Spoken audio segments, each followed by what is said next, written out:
ജീവിക്കുന്നത് ലോകം മുഴുവനും ഹബീബായ സല്ലല്ലാഹു അലൈഹി വസല്ലം തങ്ങളെ മദ്ഹ് പറയുകയാണ്. മഹാനായ സിദ്ദീഖുൽ അക്ബർ റളിയല്ലാഹു അൻഹു ലോകത്തെ ഈമാനുള്ളവരിൽ ഏറ്റവും പ്രഗൽഭനായ മുഅ്മിനീങ്ങളുടെ കൂട്ടത്തിൽ ഏറ്റവും ഈമാനുള്ള മഹാനായ സിദ്ദീഖ് തങ്ങൾ. നമ്മൾ കേട്ടിട്ടുണ്ട് സിദ്ദീഖ് തങ്ങളുടെ ഈമാനിനെ കുറിച്ച്. ലോകത്തുള്ള സർവ്വജനങ്ങളുടെ ഈമാൻ ഒരു തട്ടിലും മഹാനായ സിദ്ദീഖുൽ അക്ബർ റളിയല്ലാഹു അൻഹുവിന്റെ ഈമാൻ ഒരു തട്ടിലും വെച്ചാൽ ഈമാൻ സിദ്ദീഖ് തങ്ങളുടെ ഈമാനിനാണ് ഭാരമെന്ന് നമ്മളൊക്കെ എത്രയോ കേട്ടവരാണ്. ഇതിന് കാരണം നമ്മൾ മനസ്സിലാക്കിയിട്ടുണ്ടോ?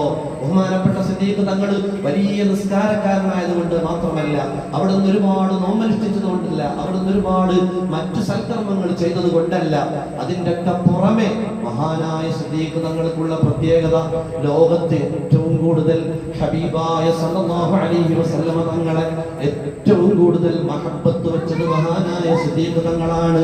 ഒരിക്കൽ സിദ്ദീഖ് തങ്ങളോട് ചോദിച്ചോ, സിദ്ദീഖ് തങ്ങളെ നിങ്ങൾക്ക് ഏറ്റവും ഇഷ്ടപ്പെട്ട അമലേതാണ്? നമ്മളോട് ചോദിക്കും ഏറ്റവും ഇഷ്ടപ്പെട്ട അമലേതാന്ന് ചോദിച്ചാൽ എന്താ പറയാ? നമ്മൾ ചിലപ്പോൾ ഹജ്ജിന് പോകലാണ്, ഹജറുൽ അസ്വദ് മുത്തലാണ്, മദീന സിയാറത്ത് ചെയ്യലാണ്.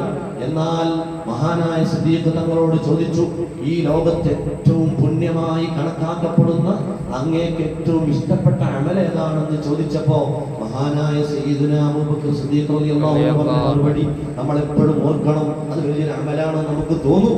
നമ്മൾ ഇങ്ങനെ മൗലിദ് ചൊല്ലുന്നു, റസൂലുള്ളാഹിനെ കാണാനുള്ള ഭാഗ്യം നമുക്ക് ലഭിച്ചിട്ടില്ല. 1500 വർഷം മുമ്പ് ജനിച്ചു. ഈ ലോകം മുഴുവനും അവിടുത്തെ മദ്ഹുകൾ പറയുന്നു. ഓരോ സെക്കൻഡുകളിലും ലോകത്ത് മറ്റൊരു വ്യക്തിയെ കുറിച്ചും പറയുന്ന ഒരു സെക്കൻഡ് ഇല്ല. അല്ലാഹുവിന്റെ ഹബീബിന്റെ നാമം ഒരു സെക്കൻഡിൽ അവിടുന്ന് വഫാത്തായത് മുതൽ ഇന്ന് വരെ റസൂലുള്ളാഹിനെ പറയാത്തൊരു സമയമുണ്ടോ?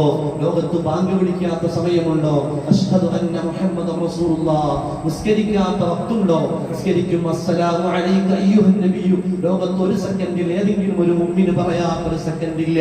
ആ മദീനയിൽ അന്ന് മുത്തുനബി സല്ലല്ലാഹു അലൈഹി വസല്ലം തങ്ങളെ മറവ് ചെയ്തത് മുതൽ ഇന്ന് വരെ ആയിരങ്ങൾ പതിനായിരങ്ങൾ അവിടുത്തെ ഖബറിന്റെ മുന്നിൽ പോയി അസ്സലാത്തു വസ്സലാമു അലൈക യാ സയ്യിദി യാ റസൂലുള്ളാഹ് ഇങ്ങനെ ലോകം മുഴുവനും വ്യത്യസ്ത സമയങ്ങളിൽ ഓരോ സെക്കൻഡുകളിലും മുത്തുനബിയെ ഇങ്ങനെ പറഞ്ഞുകൊണ്ടിരിക്കുന്നു. ലോകം അവസാനിക്കുന്ന സമയത്ത് റസൂലുള്ളാഹിന്റെ നാമങ്ങൾ വർദ്ധിക്കും, അവിടുത്തെ മദ്ഹ് കീർത്തനങ്ങൾ വർദ്ധിക്കുമെന്ന് മഹാന്മാർ തഫ്സീറുകളിൽ പറഞ്ഞത് കാണാം. വലൽ ആഖിറത്തു ഖൈറുൽ ലക മിനൽ ഊലാ സൂറത്തുൽ ദുഹയിൽ നമ്മൾ ഓതാറുണ്ട്. വലൽ ആഖിറത്തു ഖൈറുൽ ലക മിനൽ ഊലാ അവസാന കാലഘട്ടം നബിയെ അങ്ങേക്ക് ആദ്യ കാലഘട്ടത്തെക്കാളും ഖൈറായിരിക്കുമെന്ന് ചില മുഫസ്സിരീങ്ങൾ രേഖപ്പെടുത്തിയത് കാണാം. അതിന് കാരണം എന്താണ്? മഹാന്മാർ വിശദീകരിക്കുന്നു. ആദ്യ കാലത്തുള്ളതിനേക്കാൾ കൂടുതൽ ലോകം മുഴുവനും മുത്തുനബിയുടെ മഹത്വങ്ങൾ വിളിച്ചു പറയും.